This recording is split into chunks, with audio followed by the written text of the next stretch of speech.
Hello' guys, welcome to my YouTube channel. আশা কৰোঁ সকলো ভালেই আছে আৰু মোৰ লগত আছে এয়া দীপৰেখা আৰু আমি এতিয়া আছোঁ আইতাৰ ঘৰত। এয়া দেখিছে নহয়, এইটো হৈছে আইতাৰ ঘৰ আৰু ইয়াতে আমি আজি আহিছোঁ ৰবাব টেঙা খাবৰ কাৰণে। এইফালে দেখিছেনে মৰম লগা আইতা। আমাৰ আইতাই কিন্তু ইমান ধুনীয়া হাঁহি এটা মাৰি দিছে আৰু এইফালে খুৰী কাপোৰ মেলি আছে আৰু এতিয়া আমি যাওঁ ৰবাব টেঙা ছিঙিবৰ কাৰণে। আৰু এইফালে দেখিছেনে ৰবাব টেঙা গছজোপা ইমান ওখ, কিন্তু লাগিছে আকৌ একেবাৰে তলিত। আকৌ আমাৰ কষ্ট কৰিবৰ দৰকাৰ নাই, হাতে ছিঙিব পাৰি, ইমানেই তলত লাগিছে। আৰু এইবাৰ মানে বেছি ৰবাব টেঙা নালাগিলে, মইতো 3টামানে দেখিছোঁ নেকি, যোৱাবাৰ আকৌ ঢেৰ লাগিছিলে। আৰু ইয়াত দেখিছে নহয় দীপৰেখা ইমান সহজতে ছিঙি আনিলে, একেবাৰে তলতে লাগিছিলে আকৌ। আৰু এতিয়া আমি আহি গ'লোঁ কলপাত কাটিবলৈ।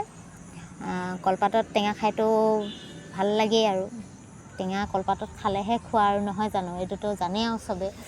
চ' আমি এতিয়া কলপাতখিলা কাটি ল'লোঁ আৰু এইফালে চক টেঙাও কাটি ৰেডি হৈ গ'ল।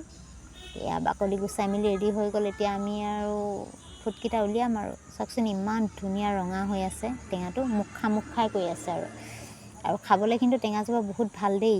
আৰু এইফালে চক ঘৰৰে আইতা ঘৰৰে জলকীয়া আৰু এয়া ফাইনেলি ৰেডি হৈ গ'ল। চ' এতিয়া আমি টেঙা খাওঁ আৰু চবকে অলপ অলপ দি, আৰু লগতে কৈ থৈ দিওঁ লাইক কমেণ্ট শ্বেয়াৰটো কৰিবলৈ নাপাহৰিব কিন্তু।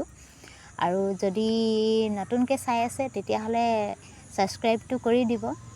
আৰু এইফালে আকৌ এই পুচকিটোৱে নাখায়, জলকীয়াটো অকণমান বেছি হ'ল ন, তো সেইকাৰণে নাখায়। আৰু আইতাই খাই দিলে আৰু তাৰপৰা বাকী চবকে দিলোঁ আৰু এইফালে আহিলে আমাৰ ডুলি বনোৱা চাচাজন। আৰু এতিয়া মই খাওঁ। চ' আপোনালোকে আৰু লোভৰ পানী পেলাই থাকক আৰু মই খাই থাকোঁ। ৱাও কি টেষ্টি দেখিছে নহয় খাবলৈ, সঁচাকৈ দেই বহুত মিঠা আছিলে ৰবাব টেঙাটো। আৰু ফাইনেলি আজিলৈ আৰু ইমানটোৱে, এতিয়া আমি ঘৰলৈ যাওঁ।